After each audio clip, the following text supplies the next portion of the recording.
E aí, pessoal, tudo bem com vocês? Eu já queria começar esse vídeo dividindo uma coisa assim sobre a minha trajetória, assim como leitora, enfim. Eu já fui uma leitora que torcia bastante o nariz para biografia, sabe? Eu nunca fui muito fã desse gênero biografia. Se não fosse uma pessoa assim que eu já gostasse muito, que eu admirasse muito, ou uma pessoa que eu quisesse muito conhecer bastante sobre ela, eu dispensava totalmente esse tipo de leitura. Só que ao longo dos anos isso foi meio que mudando na minha vida, sabe? Eu percebi que muitos dos livros mais sensacionais que eu já li, mais incríveis e que eu lembro assim até hoje, enfim, tem a ver com biografia, sabe? Ou são biografias, ou são, sei lá, biografias romanceadas, relatos autobiográficos, autoficção também bastante. Por isso eu quis trazer esse vídeo, né, para apresentar para vocês algumas biografias que são ideais para vocês que não curtem muito biografias, que tem um pezinho atrás com o gênero. E talvez pode até acontecer, né, de serem livros que vocês nem leriam se nunca alguém tivesse recomendado para vocês, enfim, porque comigo aconteceu isso. E eu vi depois da leitura o quanto que eu estaria perdendo se eu não tivesse lido esses livros.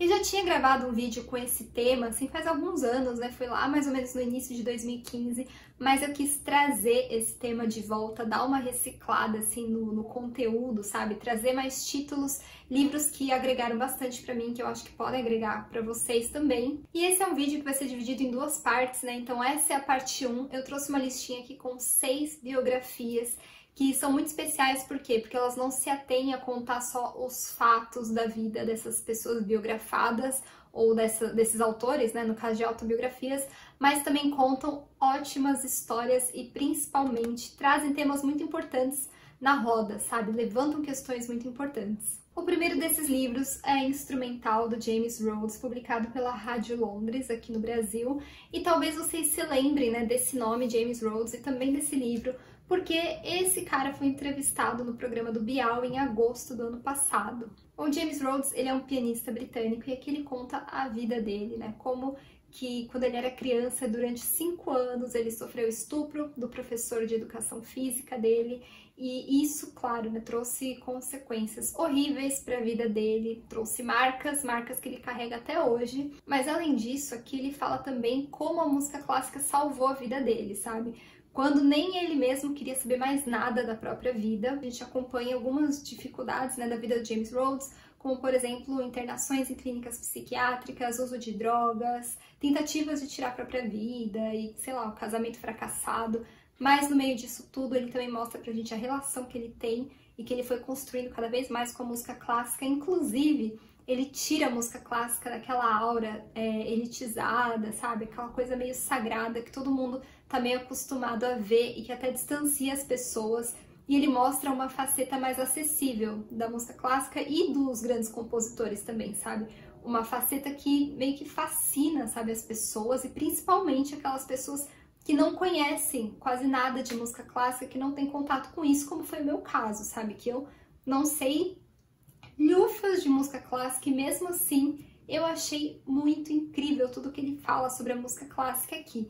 Outra coisa muito legal é que esse livro traz também uma playlist exclusiva do Spotify com as músicas que o James Rhodes menciona aqui nas aberturas dos capítulos, músicas que têm relação com aquele momento da vida dele que ele está descrevendo naquele capítulo. Então é uma experiência, assim, muito diferente ler esse livro. E é justamente essa palavra, né, assim, que descreve mesmo o que é ler esse livro. Eu acho que é uma experiência mesmo, pra mim foi, pelo menos, e foi uma coisa, assim, meio inesquecível, sabe? A segunda biografia dessa listinha é Frida Kahlo, da Halda Jamis, publicada aqui no Brasil pela editora Martins Fontes.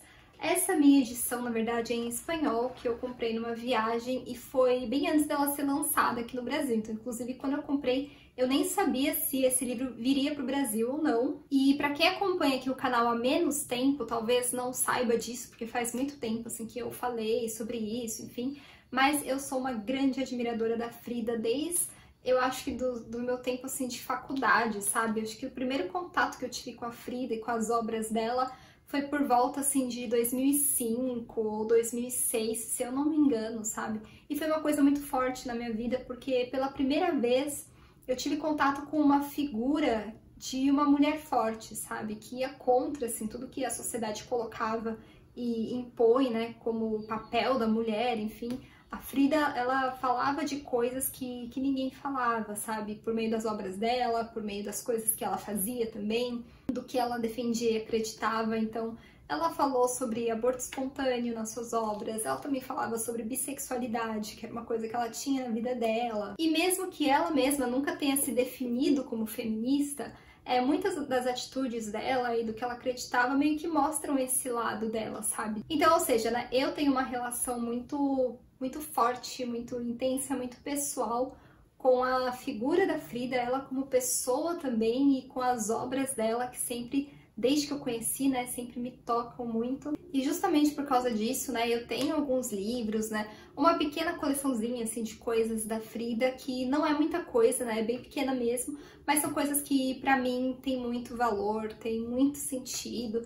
Então eu conheço também algumas biografias da Frida, e essa daqui foi a primeira biografia que eu li da Frida, né, eu também li depois aquela outra grandona da Aiden Herrera, mas essa daqui, de todas as biografias que eu conheço da Frida, que eu já vi, que eu já ouvi falar, que eu já vi resenha, que eu já folheei, que eu já li trechos e etc, e vi conteúdos extras que vem e tudo mais, eu gosto muito dessa em primeiro lugar. Ela é muito legal porque é uma biografia romanceada e justamente por isso ela traz um tom mais poético enquanto conta a história da Frida. E ao mesmo tempo que ela tem uma narrativa muito gostosa, ela também tem base em muita pesquisa e muitos documentos. Então ela traz mesmo a história da Frida, fala um pouquinho sobre a história dos pais da Frida também, e da vida da Frida, né? Desde o nascimento até a morte. Aqui no centro ela tem, né, no miolo, algumas fotos da família, enfim, de obras também da Frida. Eu não sei se na edição brasileira vem com esse pequeno material, é bem pouco mesmo, né? Não é muita coisa que vem de foto, enfim. Tem outras obras que são mais ricas nesse aspecto, mas essa biografia, assim, eu acho muito bacana, ela é muito bonita de ler, sabe? A terceira biografia dessa listinha, ela é bem diferente, pelo menos pra mim foi bem diferente, e é especial do Ryan O'Connell, editora Galera, para as pessoas que nasceram entre a segunda metade da década de 80 e o começo dos anos 90, ela vai ter um gostinho ainda mais incrível, ainda mais especial. E aqui nesse livro, né, o Ryan O'Connell, que é um roteirista, um comediante, um ator, ele conta pra gente como foi a juventude dele, sendo um jovem gay com paralisia cerebral. Então, no meio ali da superproteção que a mãe dele tinha em relação a ele, e ao mesmo tempo uma avidez assim muito grande da parte dele por independência, né, por sair para o mundo e descobrir as coisas. Ele vai relatando como foram todas essas descobertas, né, como foi a entrada na vida profissional, uma entrada meio ingrata, os muitos dilemas que ele tinha e que envolviam também sair do armário, e não só em um sentido, mas em vários sentidos. Ele também fala muito aqui de amizades, né? Tanto as amizades que foram bacanas na vida dele, mas também aquelas que nem tanto, que nem eu nasci exatamente na mesma época que o Ryan O'Connell ali, no fim de 86, entre 86 e 87. Então esse livro aqui realmente conversa muito, sabe, com quem é dessa geração, e vai fazer, pelo menos, assim, vocês se identificarem com algumas coisas. Eu me identifiquei com várias coisas, especialmente na área profissional. O mais legal que eu acho dessa biografia, e ela é bem curtinha, ela é uma leitura muito facinha, dá pra ler assim, sei lá, tipo em 1 ou 2 dias, sabe? O mais legal desse livro aqui é que ele é muito cheio de ironia, muito cheio de humor. O Ryan, ele ri de si mesmo, sabe? De muitas experiências que ele teve na juventude, e a gente ri junto nesse livro. Eu, pelo menos, ri bastante. Foi um livro muito engraçado pra mim, do começo ao fim, apesar de ter algumas partes que fazem a gente pensar um pouco mais, que não são muito felizes. Mas, no geral, o Ryan trata muito humor e tem aquela pontinha lá de ironia, de sarcasmo. Esse livro inspirou a série Special da Netflix, é aquela série que é produzida pelo Jim Parsons. E uma coisa também muito legal, caso vocês não saibam, é que é o próprio Ryan O'Connell que interpreta ele mesmo nessa série. Eu amei a primeira temporada, é muito divertida, apesar de que o livro traz muito mais coisas, né, mas quase sempre é assim. E a segunda temporada, acho que vai estrear lá pra maio, e eu fiquei sabendo, infelizmente, que a série foi cancelada. Então essa segunda temporada vai ser a última, mas é uma série que vale muito a pena ver. O quarto livro dessa listinha, assim, eu pensei muito se eu devia ou não colocar ele nessa lista nesse momento. Tipo, ele tem tudo a ver com o tema desse vídeo e com essa lista, e se a gente tivesse em outro momento, eu não teria nenhuma dúvida de inserir ele aqui, mas pelo momento que a gente tá vivendo, esse negócio da pandemia que tá cada vez pior aqui no Brasil, enfim, eu meio que pensei um pouco, né, antes de decidir colocar esse livro aqui na lista, pelo tema que ele trata. Mas, por outro lado, eu também acho que é justamente a proposta desse livro, né? É a gente falar sobre temas que são, muitas vezes, colocados como tabu, sabe? As pessoas não encaram, não conversam sobre, ficam jogando para debaixo do tapete e, no fim, isso faz mais mal do que bem, sabe? Eu digo por experiência própria, assim, na minha vida, que não falar sobre certos assuntos é muito pior do que encarar eles. Então, por isso, eu decidi manter esse livro aqui na lista e eu só tenho coisa boa a falar sobre ele, que é Confissões do Crematório, da Caitlin Doughty, publicado aqui no Brasil pela Dark Side Books. E uma coisa incrível que esse livro faz é pegar um tema tabu, um tema que é evitado, né, pelas pessoas, que as pessoas não falam, que no caso é a morte, e simplesmente naturalizar esse tema, sabe? Falar abertamente sobre ele, de um jeito leve, com muito humor, mas também trazendo muita informação. É engraçado que, lendo esse livro, né, a gente descobre muitas coisas que a gente quer saber muito e sempre quis saber, mas que a gente nunca tinha parado para pensar a respeito, sabe? Tipo, coisas que a gente quer saber, mas a gente nem sabia que a gente queria saber. Não sei se isso faz sentido para vocês, mas pra mim fez todo sentido. A autora desse livro, né, a Caitlin Doughty, ela é uma agente funerária, ela é engraçadíssima, cheia de personalidade, ela tem um canal no YouTube que chama Ask a Mortician e vale muito a pena seguir, ela trata sobre todos esses temas no canal dela. E aqui nesse livro ela narra as experiências, né, da vida dela como agente funerária nos Estados Unidos, desde o começo, quando ela começou nessa área. E ela meio que revela pra gente, assim, os bastidores dessa área, né, dessa indústria da morte. Então, o que acontece com o corpo depois que a gente morre, todos os procedimentos, etc. A preparação do corpo, sei lá, a cremação. E ela faz tudo isso de um jeito muito engraçado, que é o jeito dela mesmo, sabe, com a personalidade dela. Mas, ao mesmo tempo, ela levanta muitas reflexões interessantes, né, tanto sobre a morte, mas também sobre a vida, sobre os rituais que a gente faz, né, que a gente pratica quando pessoas, né, à nossa volta morrem, pessoas da nossa família. Então, na minha opinião, eu acho assim, né, com certeza existem pessoas que não se interessam por esse tema, que, sei lá, teriam 1000 pés atrás para ler alguma coisa sobre a morte que seja tratada dessa maneira. Mas, por outro lado, é inegável que esse é um livro que diz respeito a todos nós, sem exceção, porque isso é uma coisa que vai acontecer com todo mundo. Infelizmente, é uma coisa super clichê, né? Todo mundo sempre fala, mas é a única certeza que a gente tem na vida é que a gente vai morrer. E esse livro trata sobre esse tema de um jeito muito honesto, muito franco, sabe? E justamente, né, a gente sabe que existe essa dificuldade em abordar o tema da morte, sabe? Mesmo na nossa cultura mesmo, não é uma coisa que é falada abertamente, que é discutida, assim, sabe? Por isso que eu acho o trabalho da Caitlin Doughty tão bacana, porque ela simplesmente, sabe, torna tudo isso uma discussão super natural. O quinto e penúltimo livro dessa listinha é uma HQ, e é uma HQ muito especial, talvez vocês já tenham até lido ou conheçam bastante sobre ela. Não Era Você Que Eu Esperava, do francês Fabien Tomé, publicado aqui no Brasil pela editora Nemo. E aqui nessa HQ, o Fabien Tomé, que inclusive é casado com uma brasileira, né, ele traz um relato muito honesto, né, da segunda gravidez da esposa dele, enfim, até o nascimento da filha, e que trouxe um fato inesperado, né, porque a Júlia, a segunda filha do Fabien, ela nasceu com síndrome de Down. Então aqui o Fabien conta pra gente, né, como foi esse processo de aceitar essa filha que veio diferente de como ele esperava. E eu digo que essa HQ é muito honesta porque em momento algum o Fabien esconde, né, a frustração que ele sentiu, por exemplo, a falta de afeto mesmo, a não aceitação.